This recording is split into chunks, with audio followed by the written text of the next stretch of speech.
Ak si myslíš, že zažiť luxusné a personalizované dobrodružstvo znamená minúť obrovské množstvo peňazí, nie si sám.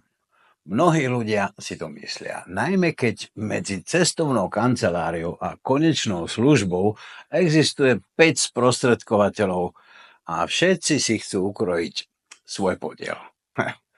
Prekvapivé je, že tomuto sa dá vyhnúť. A v tomto webinári ti ukážem, ako na to. Ďalší bežný problém? Cestovanie do akejkoľvek destinácie, ktoré je vždy o tom istom. Biely piesok, jedlo, pitie, bazén, jetski a vždy to isté. A nakoniec ani si sa nezblížil s miestnymi ľuďmi, ani s ich skutočnou kultúrou.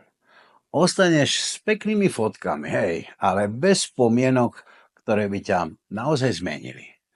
A samozrejme, potom je tu klasický problém skupín. Koľkokrát si sa ocitol s niekým, kto nerešpektuje ostatných, kazí atmosféru, alebo jednoducho nezapadá. Ver mi, zažil som to a nieraz. Teraz si predstav to isté, ale na lodi.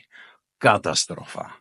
V tomto webinári ti porozprávam, ako ja navrhujem jedinečné zážitky, ktoré tieto problémy riešia.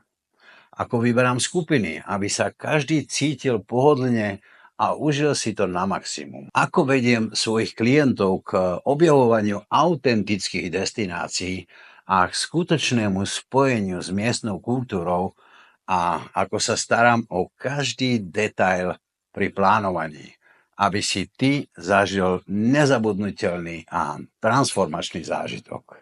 Zaregistruj sa a zisti, ako spraviť z tvojej ďalšej cesty zážitok, na ktorý nikdy nezabudneš.